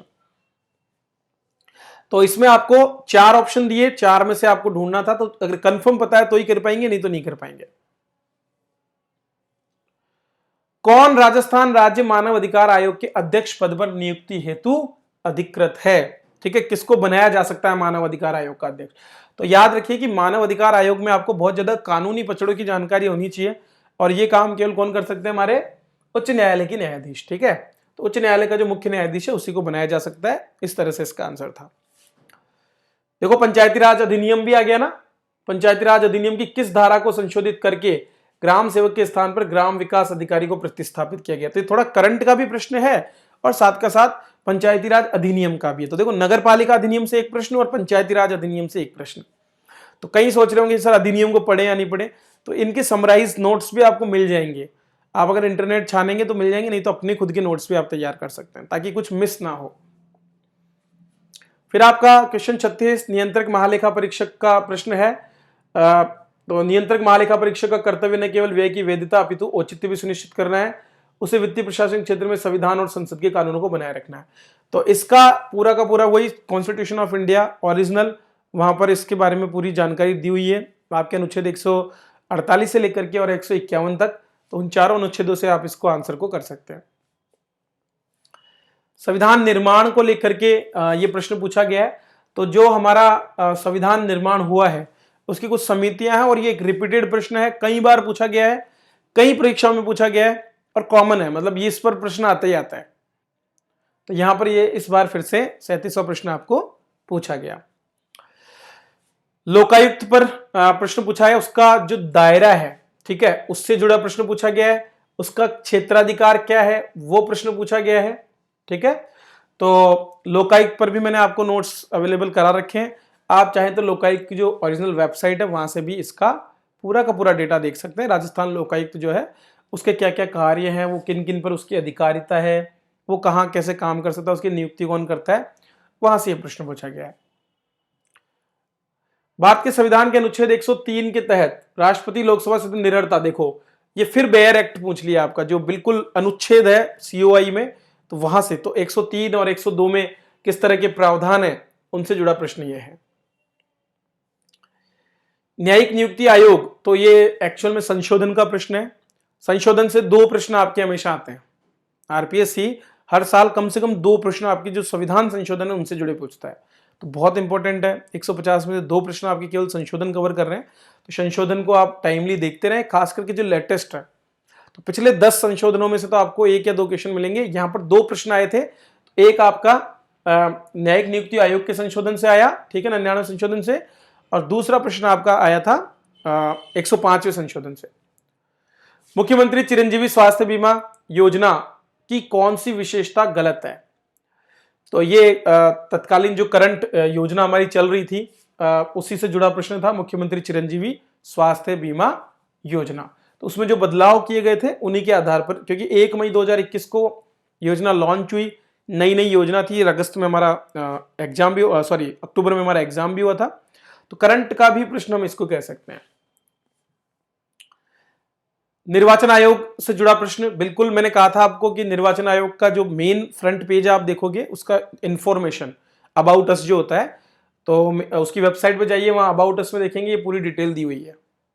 और हमेशा जो हमारा जो राज्य का मुख्य निर्वाचन अधिकारी होता है, जो केंद्र द्वारा नियुक्त होता है, उसी को राज्य निर्वाचन आयोग का क्या बनाया जाता है, सचिव भी बनाया जाता है। लेकिन इसका जो गठन है वो दिसंबर 1994 में नहीं हुआ था, तो केवल 2 सही इसका आंसर होगा। फिर से करंट अफेयर्स का प्रश्न उड़ान योजना से जुड़ा हुआ पूछा गया, हालांकि इस प्रश्न को डिलीट कर दिया गया था क्योंकि इसमें ये सभी महिलाओं को लेकर के एक विवाद था, सभी महिलाओं जो शब्द प्रयोग हुआ था। इसमें भी देखिए आप, एक नहीं 4 ऑप्शन है, 4 टॉपिक, 4 लाइनें, डीप में उतरना पड़ेगा। करंट अफेयर्स में आपको बहुत डीप में पढ़ना पड़ेगा। ऊपर ऊपर से आपने पढ़ लिया भाई कब लागू हुई, केवल वो डेट याद कर ली और योजना का नाम याद कर लिया, उससे काम नहीं चलेगा। आपको एक एक पंक्ति पर बहुत ढंग से ध्यान देना पड़ेगा। विशाखा मामला आरएस 2016 के मेंस में तो इस पर 10 नंबर का प्रश्न आया था और यहां पर ये सीधा पूछ लिया, बहुत सिंपल क्वेश्चन की कैटेगरी में आप इसको रखेंगे, ठीक है। तो कार्यस्थल पर यौन उत्पीड़न से जुड़ा हुआ प्रश्न था। गुरुमुख निहाल सिंह को राजस्थान का प्रथम राज्यपाल नियुक्त किया गया था। ये बहुत बहुत क्लोज क्वेश्चन था दोस्तों, जिसको लेकर के कंट्रोवर्सी भी रही थी, क्योंकि इनकी नियुक्ति अलग दिन हुई है और इन्होंने ज्वाइन अलग दिन किया था, ठीक है। तो इनकी नियुक्ति तो 25 अक्टूबर को हो गई थी, लेकिन 1 नवंबर को इन्होंने जो है क्या किया था, पद को ग्रहण किया था। तो ये भी एक डेटा से रिलेटेड कंफ्यूजिंग क्वेश्चन था, जिसमें कई बच्चों ने 1 नवंबर आंसर किया होगा। दिखने में सिंपल था, लेकिन ये गलत होने वाला क्वेश्चन हमें था। संविधान में मूल कर्तव्यों को जिसकी सिफारिश पर सम्मिलित किया गया है वह कौन है? तो आप सभी जानते हैं दोस्तों, स्वर्ण सिंह समिति गठित की गई थी। कॉमन क्वेश्चन बिल्कुल सिंपल वाला, लूसेंट से कवर होता है फिर से, ठीक है। राजस्थान उच्च न्यायालय के कौन से न्यायाधीशों में से कौन राजस्थान सरकार में राज्य मंत्री के पद पर आसीन रहे हैं? फिर से मैंने कहा था ना कि जो हमारे न्यायाधीश हैं, जो हमारे मुख्य न्यायाधीश हैं, लोक उच्चायुक्त, उनकी जो लिस्टें हैं जितनी भी आपको या तो विकिपीडिया पर मिल जाएगी, ठीक है। तो उनसे रिलेटेड जो भी इंपॉर्टेंट उनकी जानकारियां वो डिटेल में आपको वहां पर अवेलेबल है, उनको निकालिए और उनको इकट्ठा कीजिए। जो लगती है आपको प्रश्न बनाने योग्य उसको लिख लीजिए, क्योंकि अगली बार ये प्रश्न नहीं आएगा, अगली बार फिर से नया प्रश्न आएगा, वो आपके नोट्स में से आएगा। फिर आ जाते हैं आपके नीति निर्देशक तत्व। तो नीति निर्देशक तत्वों के तो ज्यादातर प्रश्न हमेशा उनके अनुच्छेद और उसमें क्या लिखा है उससे जुड़े आते हैं। फिर से यहां पर वही प्रश्न आ गया, कौन सा सुमेलित नहीं है, तो आपको अनुच्छेद याद होने चाहिए, उस अनुच्छेद में क्या लिखा हुआ है वो याद होना चाहिए। आप इन प्रश्नों को कर लेंगे और इसके लिए भी कहीं जाने की जरूरत नहीं है। जो हमारा ओरिजिनल कॉन्स्टिट्यूशन ऑफ इंडिया है उसको आप पढ़ें, वहां से आप कवर कर लेंगे। फिर एक कथन है, इसको मैं टफ कैटेगरी में रखूंगा क्योंकि ये अगर आपने पढ़ा है तो ही कर पाएंगे। तो ऐसे प्रश्नों से आप बचने की कोशिश करें, अगर आपको एग्जैक्ट आता है तो करें। अब सेंटेंस है, किसी ने तो कहा है, लेकिन किसने कहा ये हम कंफर्म नहीं कर सकते तब तक जब तक हमने खुद ने इसे नहीं पढ़ा होता। इनमें तुक्के लगाने की जरूरत नहीं है क्योंकि ऐसे प्रश्न अमूमन गलत होते हैं, क्योंकि हमको चारों ही ऑप्शन में नहीं पता कि कौन सा एलिमिनेट कर सकते हैं। सूचना का अधिकार अधिनियम किस उद्देश्य, तो हमेशा जब भी आप कोई अधिनियम पढ़े ये ध्यान रखिए कि अधिनियम का विजन क्या है, ठीक है, उसके उद्देश्य क्या है और उसके मूल प्रावधान क्या है, उसकी कौन सी धाराएं कहां से कहां तक शुरू होती है, इस तरह की चीजों पर ध्यान रखें। उसको कब से प्रवृत्त किया गया है, उसको कब अधिनियमित किया गया है, वो कब से लागू है, इन सब चीजों में आप देखेंगे कुछ अंतर भी होता है। उन चीजों पर बहुत फोकस करके अपने नोट्सों को तैयार करें। चलिए, ये आपका पॉलिटी के 25 क्वेश्चन पूरे हो गए। फिर आता है आपका यहां पर भूगोल। तो कौन से जिले में उप उष्ण पर्वतीय वन पाए जाते हैं, यह प्रश्न यहां पर पूछा गया है। तो फिर से वनों पर एक क्वेश्चन आपको सबसे पहले मिलेगा। लिमिटेड है, 10-12 कैटेगरीज हैं, उनको अगर आपने ढंग से देखा तो आप कर लेंगे। इसलिए मैं कहता हूं ज्योग्राफी का तो सबसे बेहतर तरीका प्रीवियस ईयर के क्वेश्चंस कीजिए। बहुत क्वेश्चन रिपीट होते हैं, बहुत ज्यादा, बार बार पढ़ने से आपको मृदा, वन, पशुधन, ये सारी चीजें बहुत अच्छी तरह से याद हो जाएगी। जनसंख्या के डेटा ऐसे अगर आप लेकर बैठेंगे नहीं होगा, लेकिन अगर आप क्वेश्चंस करेंगे तो ज्यादा बेहतर कर पाएंगे। कौन से वर्ष में राजस्थान सौर ऊर्जा नीति घोषित की गई थी, तो 2019 में ही सौर ऊर्जा नीति घोषित हुई थी, ठीक है। सौर ऊर्जा, पवन ऊर्जा, इन सबकी नीतियां उस साल घोषित हुई थी। फिर आपका यहां पर प्रश्न आया है वर्ल्ड, जो आपका ज्योग्राफी है उससे जुड़ा हुआ, जो झीलें हैं, तो प्रमुख झील, प्रमुख पठार, प्रमुख नदियां, प्रमुख पर्वत, पर्वतों के उच्चतम शिखर कौन कौन से हैं, उनकी अवस्थिति कहां पर है, इनसे जुड़े प्रश्न आपको तैयार करने हैं। लूसेंट में आपको ये सारे के सारे प्रश्न मिल जाएंगे, कौन सी झील कहां पर। तो इसीलिए मैं कह रहा था कि लूसेंट एक ऐसी बुक है जो आपको प्रीलिम्स को पास करने में काफी मदद कर सकती है, बशर्ते कि आप उसको टाइमली पढ़ते हो। कौन सा एक सही सुमेलित नहीं है, ये कुछ आपके औद्योगिक क्षेत्र हैं और उनमें जो उद्योग हैं उनका नाम है। इनमें से भी बहुत सी चीजें आपको लूसेंट जैसी चीजों से कवर अप हो जाएंगी। बाकी जैसा मैंने आपको और बताया था एनसीईआरटी के इनके सोर्सेज, उनको भी आप पढ़े, वहां से भी चीजें मिलती है, लेकिन समराइज वे में लूसेंट काफी अच्छी है। गोगेलाव संरक्षित क्षेत्र, तो आपके अभ्यारण्य, संरक्षित क्षेत्र, कंजर्वेशन रिजर्व और इनसे प्रश्न आते हैं। वैसा ही एक प्रश्न आपको यहां से पूछा गया है, ये 2018 में भी था, 2016 में भी था और 2020 में भी प्रश्न है। अगला प्रश्न आपके कुछ स्थान, पर्यटक स्थल और उनकी स्थिति कहां पर है, उनसे जुड़ा हुआ है। जैसे गागरोन का किला आप में से ज्यादातर लोग जानते होंगे कि झालावाड़ में, ठीक है। तो सी को जैसे आप 1 से मिलाएंगे तो आपके 2 ऑप्शन तो एलिमिनेट हो जाते हैं, ए और बी, ठीक है। और फिर बचते हैं सी और डी। इनमें से आपको देखना है। त्रिपुर सुंदरी अगर किसी को पता है भाई बांसवाड़ा में है, चलिए हो गया हमारा काम। लालगढ़ का किला बीकानेर में, नाकोड़ा झालावाड़ में, सॉरी नाकोड़ा बाड़मेर में। इस तरह से आप इनको मैच करके कर सकते हैं।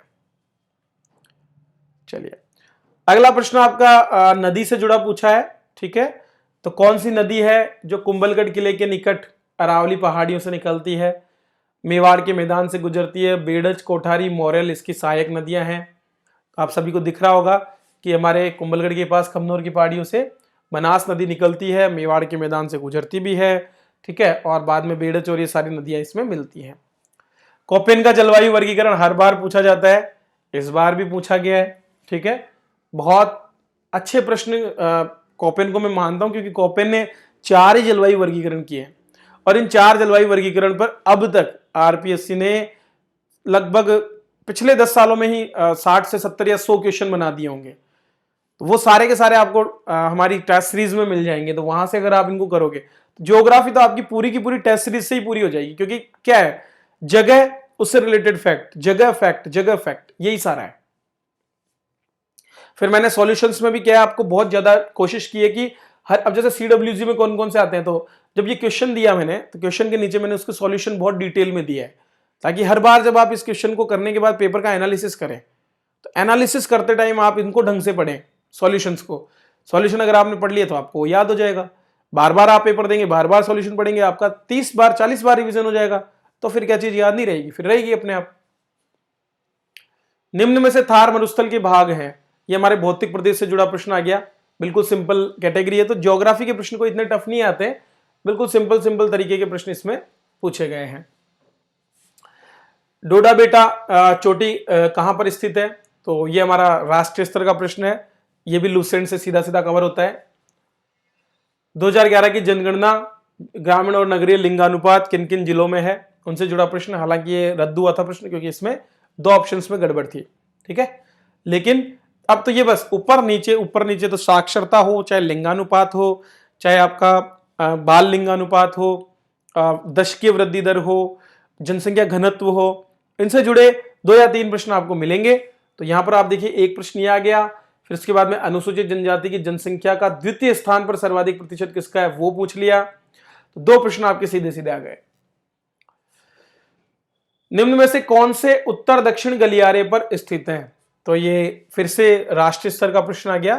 तो हमारा जो नॉर्थ साउथ कॉरिडोर है बहुत इंपॉर्टेंट है, सर्वनिम्न चतुर्भुज और पूर्व पश्चिम कॉरिडोर, ये हमारे जो सड़क अवसंरचना है उससे जुड़ा प्रश्न है, ये भी आपका लूसेंट से कवर हो जाता है। फिर आगे आप देख सकते हैं उद्योग और उनसे जुड़े नगर। तो एक बार किसी भी वेबसाइट से आपको इनके नोट्स मिल जाए, फिर उनको आप धीरे धीरे अपडेट करते रहिए, एक बार बना लीजिए, फिर जहां से भी आपको कुछ नया डेटा मिलता है फट से उसको उन नोट्स में एंटर कर लीजिए। ये एक एक करके कवर हो जाएंगे। वैसे इसमें कॉलम मैचिंग का क्वेश्चन था, तो ज्यादा कठिनाई आपको नहीं होनी थी। नदियां जो राष्ट्रीय है उनमें भी कोई ज्यादा टफ क्वेश्चन नहीं पूछा, नदी और सहायक नदियां पूछी है, तो एक इनकी लिस्ट भी आपको मिल जाएगी आराम से। वही लूसेंट में भी आपको इसका पूरा कवरअप मिलेगा। ठीक है, कौन सी नदी है, उसकी सहायक नदियां कौन सी है, बिल्कुल बेसिक क्वेश्चन है दोस्तों, बस मेहनत आपको करनी है। तो हम बेवजह डरते रहते हैं प्रीलिम्स को लेकर के। ठीक है, अगर जब तक मैंने खुद ने तैयारी नहीं की थी तब तक भी मैं एग्जाम को क्लियर कर पा रहा था, केवल इसी वजह से कि ठीक है एक अंदाजे के साथ काम करते थे और हो जाता था। लेकिन जब आप थोड़ा सा पढ़ लेते हैं तो आपका स्कोर ऑटोमेटिकली अच्छा हो जाता है, और एक बार आपने प्रीलिम्स क्लियर कर लिया, फिर आपका डर निकल गया, फिर अगली बार आपको ऐसी दिक्कतें नहीं आएगी, आपको खुद को ही अनुभव हो जाएगा कि किस तरह से प्रीलिम्स की तैयारी कर सकते हैं। फिर से हमारे खनिज और उनके स्थान, तो ये खदानें हैं और उनसे क्या निकाला जाता है, उनसे जुड़ा हुआ प्रश्न था कॉलम मैचिंग का। अब इसको भी आप कठिन नहीं रख सकते, क्योंकि यूपीएससी के क्वेश्चन अगर आप देखोगे तो इसकी तुलना में बहुत टफ होते हैं, वहां पर इस तरह के क्वेश्चन पूछे ही नहीं जाते। वहां पर पूछा जाएगा 4 ऑप्शन दे देंगे, फिर पूछेंगे केवल 1 युग्म सही है, केवल 2 सही है, केवल 3 सही है, केवल 4 सही है। अब बताओ, आपको अगर चारों का पता है तो ये आप कर पाएंगे, लेकिन इसमें आपको ये पता है कि केवल 1 ये सही है, तो उस हिसाब से आप उसको कर लेंगे। ठीक है, फिर से खनिज से जुड़ा हुआ प्रश्न जो कि राजस्थान का है, ठीक है, वो पूछा गया है। तो इनमें भी कॉलम से कौन सा सही सुमेलित है आपको निकालना है, तो अगर आपको वो याद है तब तो आप कर लेंगे, और अगर आपने गलत निकाल लिए तो भी आपको सही मिल जाएगा। ग्रीन एनर्जी कॉरिडोर बहुत चर्चा में था उस समय, करंट अफेयर से भी रिलेटेड था। ठीक है, तो करंट का प्रश्न इसको आप मान सकते हैं, और ये यहां पर पूछा गया है 3 जिले जहां से ये होकर के गुजरता है उनके नाम। फिर आपको पूछा गया है कि कौन कौन सी ऊर्जा का सोर्स है। ठीक है, तो काकरापार तो बहुत प्रसिद्ध है हमारे परमाणु ऊर्जा को लेकर के, तो डी में अगर आप 4 लेते हैं तो 4 ऑप्शन में ही खैर 4 है। पावागढ़ सौर ऊर्जा से रिलेटेड बहुत महत्वपूर्ण था। ठीक है, तो ए में जैसे ही आप 2 लेंगे आपका आंसर ही बाकी एलिमिनेट हो जाएंगे, बाकी अगर नहीं भी देखेंगे तो भी आपका काम हो जाएगा। ठीक है, तात पानी से तो पता ही चल रहा है, तात यानी हमारे यहाँ गर्म होता है, ताता बोलते हैं ना सर्दियों में कि तातो लाग रहे है हमारे यहाँ की भाषा में। तो तात पानी मतलब गर्म पानी, और गर्म पानी भूतापीय ऊर्जा से होगा। ठीक है, भूतापीय ऊर्जा से जब गर्म पानी के झरने निकलते हैं। इसके बाद में आपके कुछ स्थलाकृतियां और उनसे जुड़े महाद्वीप दिए हैं। तो ये भी बिल्कुल बेसिक डेटा है जो आपके पहाड़, पर्वत, मैदान इनसे जुड़ा हुआ है, जो मरुस्थल है। कॉलम मैचिंग का क्वेश्चन था, तो एक आपको मदद भी आराम से इसमें मिल सकती थी। फिर करंट के प्रश्न आ जाते हैं आपके। करंट के प्रश्न में आप देखिए वर्ल्ड हैप्पीनेस इंडेक्स पूछा गया है स्ट्रेट, जो उस समय करंट में चल रहा था। अच्छा, करंट के प्रश्नों में आप देखेंगे कि ज्यादातर में सिंगल आंसर क्वेश्चन होंगे। सीधा फैक्ट अगर आपको आता है तो आप कर पाएंगे। तो ज्यादातर प्रश्नों में आपको यही चीज इसमें देखने को मिलेगी। औद्योगिक उत्पादन निर्देशांक जो कि इस समय पूछा गया, उसमें कौन कौन सी क्रियाओं को सम्मिलित नहीं किया जाता है। ठीक है, तो जो हमारे 8 इंपॉर्टेंट जो क्षेत्र हैं उनसे जुड़ा प्रश्न था, यही आपके बाद में मेंस में भी रिपीट हुआ था। राजस्थान के तो जितने भी प्रश्न आएंगे, राजस्थान के जितने भी प्रश्न हैं वो सारे के सारे प्रश्न आप देखेंगे कि उन मैक्सिमम प्रश्नों को हमारे इकोनॉमिक रिव्यू से कवर किया है। जैसे कि देखिए, विद्युत पर कुल व्यय पर प्रस्तावित योजना व्यय का कितना प्रतिशत है, तो बजट में जो खर्च हुआ उसमें से बिजली पर हमारा कितना खर्च हुआ है। ठीक है, वो इसमें पूछ लिया। बाजार मूल्य पर शुद्ध राष्ट्रीय उत्पाद, ये सारे प्रश्न आपको एसएससी, यूपीएससी इनके प्रश्नों में जो है उन्हीं में से रिपीटेड मिलेंगे। कोई भी एक अच्छी बुक ले लीजिए इकोनॉमी की और वहां से कवर करना शुरू कर दीजिए। पेपर कुल मिलाकर मेरा उद्देश्य यह था कि आपको ये पता चले कि प्रश्नों का पैटर्न कैसा है, और मुझे लगता है कि शुरुआती प्रश्नों को देख करके आपको ये आइडिया लग चुका है। या तो क्वेश्चन में सेंटेंस बेस्ड दिया हुआ है, ठीक है, या क्वेश्चन में सीधा डायरेक्ट आंसर है, या फिर आप देखेंगे कि जो हमारा इकोनॉमिक रिव्यू उसमें से ज्यादातर प्रश्न है। ये देखिए, राष्ट्रीय कृषि विस्तार तकनीकी मिशन, ये भी आपका इकोनॉमिक रिव्यू का प्रश्न है। व्यापार सुगमता रिपोर्ट 2020 के अनुसार ईज ऑफ डूइंग बिजनेस सूचकांक, ये उसी समय रिलीज हुआ था, तो उससे रिलेटेड ये प्रश्न आ गया फिर से। सतत विकास लक्ष्य, ये फिर से इकोनॉमिक रिव्यू से ही लिया हुआ प्रश्न है। प्रधानमंत्री किसान मानधन योजना, ये करंट में उस समय लॉन्च की गई थी, तो उससे जुड़ा प्रश्न है। फिनटेक डिजिटल विश्वविद्यालय आपके बजट में दिया हुआ था, तो बजट डॉक्यूमेंट और इकोनॉमिक रिव्यू, ये दो आपको प्रश्न यहां से देकर के जाते हैं। ठीक है, चलिए, तो यहां पर बाकी सारे क्वेश्चन सिंगल आंसर्ड ही हैं पूरे के पूरे जो इकोनॉमी में पूछे गए हैं, क्योंकि इसमें ज्यादा स्कोप बनता भी नहीं है आरपीएससी के पास में। फिर बात आती है हमारे क्वेश्चन 91 से, जो कि आपके साइंस के क्वेश्चन है। साइंस के क्वेश्चन हमेशा एक जो भी उस समय करंट में चल रहा है और जो चीजें आपको रेगुलर दिन प्रतिदिन में आप देखते हैं उनसे जुड़ी होती है। जैसे कि यहां देखिए, आपको पूछा गया है कि 1080p पिक्सल्स का अर्थ क्या होता है, तो आपका जो 16:9 रेशियो होता है आपका स्क्रीन का, उससे रिलेटेड सिंपल प्रश्न है ये। ठीक है, तो ये कितना आता है, 1920 × 1080 पिक्सल्स। राजस्थान का राज्य पुष्प बताइए, बिल्कुल सिंपल प्रश्न है, इसमें कोई डाउट नहीं होना चाहिए। हम सब जानते हैं राजस्थान के जो भी इंपॉर्टेंट फैक्ट्स हैं उनको याद करने होते हैं। MOEMS का पूर्ण रूप, अब ये थोड़ा सा टिपिकल में हम रख सकते हैं, क्योंकि अगर आपको एग्जैक्ट पता है तो ये आप इसको कर पाएंगे। मैलिग्नेंट मलेरिया कैसे होता है, तो बीमारियों के बारे में आप लूसेंट से भी पढ़ें थोड़ा बहुत। ठीक है, उनकी जो साइंस की अलग से बुक आती है बायोलॉजी की एक, उसमें आपको डिटेल में बीमारियां मिलेगी और उनसे जुड़े हुए जो भी इंपॉर्टेंट तत्व हैं उन सबको आप दे सकते हैं। जैसे 2 बीमारियां पूछ ली, मलेरिया और फिर इंसेफेलाइटिस। फिर आपका संपीड़ित प्राकृतिक गैस, वही बिल्कुल लूसेंट लेवल का प्रश्न है, बिल्कुल आप जाकर के चेक कर सकते हैं। अभी आप अपना खोलना घर पे देखना, आपको सारा मिल जाएगा भाई CNG में कौन सी गैस होती है। कड़कनाथ बहुत चर्चित था, मुर्गे की किस्म है जिसको लेकर के इसको मध्य प्रदेश में जो है GI टैग भी दिया गया था। काले रंग का एक मुर्गा होता है। पिछली सदी में वैश्विक औसत तापमान में कितनी वृद्धि हुई है, तो लगभग 1.2 डिग्री सेल्सियस में हुई थी। तो उसको अगर आप कन्वर्ट करेंगे तो फॉरेनहाइट में कितना आता है, उस तरह का प्रश्न था। विज्ञान और प्रौद्योगिकी विभाग के दिन राज्य रिमोट सेंसिंग एप्लीकेशन सेंटर, ठीक है, जोधपुर में हमारा ये है। ये भी एक बिल्कुल बेसिक फैक्चुअल डेटा से जुड़ा क्वेश्चन। तो इस बार विज्ञान तो कोई ज्यादा कठिन नहीं थी, सिंपल जो टर्म्स है उनसे रिलेटेड प्रश्न पूछे, जैसे क्वांटम डॉट क्या है, स्टेथोस्कोप की प्रक्रिया क्या है, भारत वन स्थिति रिपोर्ट। बिल्कुल दोस्तों, जब भी वन स्थिति रिपोर्ट आती है आप अपडेटेड नोट्स तैयार कर लो। पिछले एग्जाम हम 2017 तक की आई थी, इसमें 2019 आ गया, अब जो है हमारे पास 2021 की रिपोर्ट है। 2021 की रिपोर्ट में से डेफिनेटली एक प्रश्न आपको आएगा, उसको तैयार आपको करना है। RH रक्त प्रकार, तो रक्त प्रकार का पूरा 10वीं की किताब से आप कवर अप कर सकते हैं, वहीं से ये प्रश्न है। ट्राइसोमी 21, ये भी एक प्रकार का जो विकार है हमारे जो गुणसूत्रों में उत्परिवर्तन की वजह से होता है, उससे जुड़ा प्रश्न आ गया। राजस्थान में सौर वेधशाला, ये प्रश्न डिलीट हुआ था क्योंकि सौर वेधशाला उदयपुर में भी है, जयपुर में भी है। रक्षा अनुसंधान विकास संगठन का आदर्श वाक्य, अब देखो कितना सिंपल क्वेश्चन है और इन चीजों पर हम ध्यान ही नहीं दे पाते। तो ये जो अभी हाल ही में जो कल स्कूल लेक्चरर का पेपर हुआ है, उसमें भी इसी तरह का एक प्रश्न पूछा गया था, जो हमारा शायद राजस्थान जो माध्यमिक शिक्षा बोर्ड है उसका मोटो क्या है, वाक्य क्या है, इस तरह के प्रश्न भी कई बार आ जाते हैं और अगर आपको पता है तो आप आराम से कर पाते हैं। तो हमारे सेना के मोटो क्या है, हमारा DRDO का मोटो, इसरो का क्या है, उनके लोगोज में क्या बना हुआ है, इस तरह की चीजें भी कई बार पूछ ली जाती है। कौन सा एक जूनोटिक रोग नहीं है, जूनोटिक मतलब जो जीवों के द्वारा नहीं फैलता है। कौन से विटामिन वसा में घुलनशील है, ये प्रश्न हजारों पेपरों में आपने देखा होगा, ठीक है, रेलवे से लेकर के और बड़े से बड़े एग्जाम तक इनको पूछा जाता है। कौन सी आवृत्ति या बैंड हमारे उपग्रहों में संचार के लिए प्रयोग होता है, तो के बैंड, KU बैंड, ठीक है, C बैंड, तो उनमें से कौन कौन से हमारे संचार उपग्रहों में प्रयोग होते हैं, ये बिल्कुल बेसिक नॉलेज है जो कि आपको आराम से लूसेंट और बाकी ऐसी बुक्स में मिल जाएंगी। अगर आप विकिपीडिया पर भी उपग्रहों, संचार उपग्रह सर्च करेंगे तो उसमें आपको इसकी डिटेल मिल जाएगी।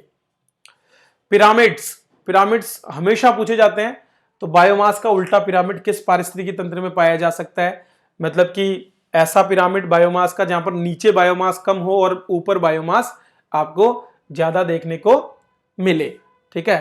तो समुद्री जो है उसमें पाया जाता है, क्योंकि समुद्र में क्या होता है कि जो प्लैंकटॉन्स बनते हैं वो बड़ी तेजी से बनते हैं और उनको बड़ी तेजी से मछलियां खा भी लेती है, तो उनकी मात्रा हमेशा सीमित रहती है और उनसे ऊपर के जो लेवल है वहां पर हमेशा हमको क्या मिलता है, बायोमास ज्यादा मिलता है।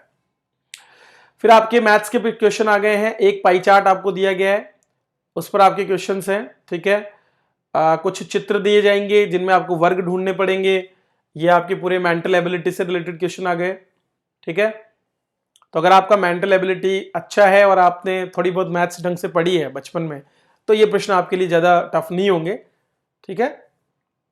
प्रायिकता से जुड़े प्रश्न भी पूछे गए हैं, कुछ कथन और उनसे जुड़े तर्क, ठीक है, फिर कथन और कार्यवाही, फिर आपको वही जो हमारे संबंध है उनको दर्शाने का प्रयास किया गया है। ये कुछ आपके जो रिलेशंस हैं दो वर्ड्स के बीच में, कूट में कोडिंग जो करते हैं उसमें जुड़े प्रश्न हैं। फिर से कथन और निष्कर्ष से जुड़ा प्रश्न, कथन और पूर्वधारणा से जुड़ा प्रश्न, ठीक है, इस तरह के प्रश्न इसमें दिए गए हैं। तो कुल 20 प्रश्न आपके ये हैं। फिर आ जाता है आपका करंट अफेयर्स। करंट अफेयर्स में या तो सिंगल या फिर आपको जो है कुछ सेंटेंस बेस्ड क्वेश्चन होंगे, जैसे कि एक समझौता ज्ञापन, तो जितना भी राष्ट्र स्तर पर समझौते होते हैं और वो भी रिसेंट पिछले 2-3 महीनों में जो भी समझौते सरकार ने किए हैं, क्योंकि क्या होता है कि समझौता होने के बाद कैबिनेट उनको मंजूरी देती है। PIB की वेबसाइट एक है, PIB की वेबसाइट पे आपको जितने भी नेशनल हमारे समझौते हैं उनसे जुड़ी जानकारी मिल जाएगी।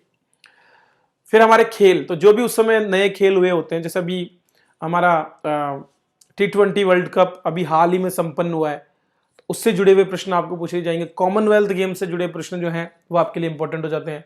अवार्ड्स जो भी दिए जाते हैं, अवार्ड से जुड़े प्रश्न हमेशा आते हैं।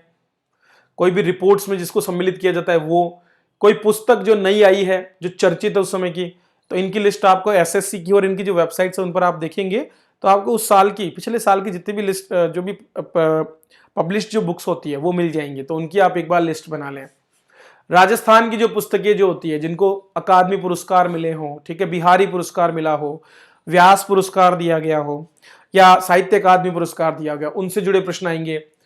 हमारे राजस्थान सरकार के द्वारा जो भी अध्यादेश या जो भी नियम, जैसे कि अभी हाल ही में कॉन्ट्रेक्चुअल हायरिंग से जुड़ा हुआ नियम अभी हमारा लागू किया गया है, या फिर अनुचित साधनों की रोकथाम से जुड़ा हुआ विधेयक लागू किया गया, इस तरह के प्रश्न हो गए।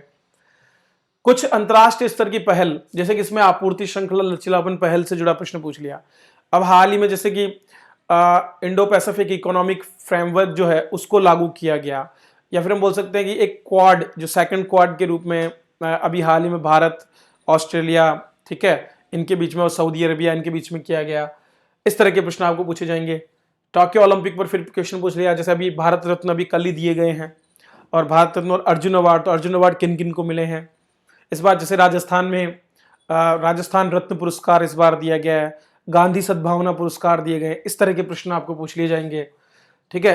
कोई नई टेक्निकल एडवांसमेंट, अगर कोई एप्लीकेशन लॉन्च हुई है जो राज्य सरकार की है, राज्य सरकार की योजनाएं, वो सारे आपके करंट अफेयर्स में से कवर हो जाते हैं, ठीक है। तो बिल्कुल नॉर्मल क्वेश्चंस हैं, अगर पढ़े हैं तो करोगे, नहीं पढ़े तो, जैसे तुरंत पहले ही धोलावीरा गुजरात चर्चा में था हमारा, जिसको कि यूनेस्को विश्व विरासत स्थल के रूप में घोषित किया गया था, ठीक है। तो 2 स्थल हुए थे, एक आंध्र प्रदेश में, तेलंगाना में हुआ था आपका एक मंदिर, रामप्पा मंदिर, और फिर एक स्थान धोलावीरा हुआ था। दोनों पर क्वेश्चन आ गए। और ये आपका 18 अगस्त 2021 को कौन से संशोधन को मंजूरी दी, तो 105वां संशोधन दिया था। तो ये बिल्कुल 3 महीने पहले का क्वेश्चन था जो इसमें पूछा गया। तो ये पैटर्न है दोस्तों, जिस पर प्रश्न आपको आरपीएससी पूछता है आपके प्रीलिम्स एग्जाम में। 150 प्रश्न है। अब आपको बस यही प्रैक्टिस करनी है कि कैसे आप अपना स्कोर 65 एंड अबव रखते हैं, मतलब क्वेश्चंस टोटल जो सही हैं आपके काटापीटी करने के बाद में। तो उसके लिए आप तैयारी करें, उस पर आप फोकस रहें। और जैसा कि मैंने आपको बताया, आपकी मदद के लिए कुछ सोर्सेज मैंने आपको मेंशन कर दिए हैं, उन पर आप ध्यान दें थोड़ा सा, क्योंकि प्रश्न आ रहे हैं वो मैंने आपको दिखा दिया है। इसके अलावा आप प्रैक्टिस करें, तो टेस्ट सीरीज मैंने आपको दे रखी है। तो ज्योग्राफी आपकी अच्छी तैयार हो जाएगी।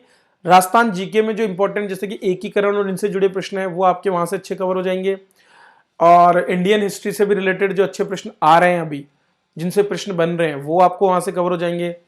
इकोनॉमिक रिव्यू के प्रश्न भी आप देख पाओगे किस तरह के पूछे जा रहे हैं, ठीक है। तो ये सारे टॉपिक्स अगर आपको कवर करने हैं तो आप हमारा टेस्ट सीरीज ज्वाइन कर सकते हैं। करंट अफेयर्स के लिए राजस्थान का गुलदस्ता करंट अफेयर हम हर साल रिलीज करते हैं, अभी भी वो एप्लीकेशन पे अवेलेबल है पीडीएफ में, आप चाहें तो उनके प्रिंट भी ले सकते हैं। तो ये 2 कुछ कोर्सेज हैं जो आपको मदद इसमें करेंगे। चलिए तो दोस्तों, मेरा ये छोटा सा प्रयास था। तो इस कला को आप सीखिए, और ये कला अगर आप एक बार सीख गए, उसके बाद में आपको कभी भी इसमें दिक्कत नहीं होने वाली है। फिर मेंस की हमें कैसे तैयारी करनी है उस पर मैं आपसे आगे बात करूंगा। चलिए इसी के साथ मैं विदा लेता हूं। Thank you.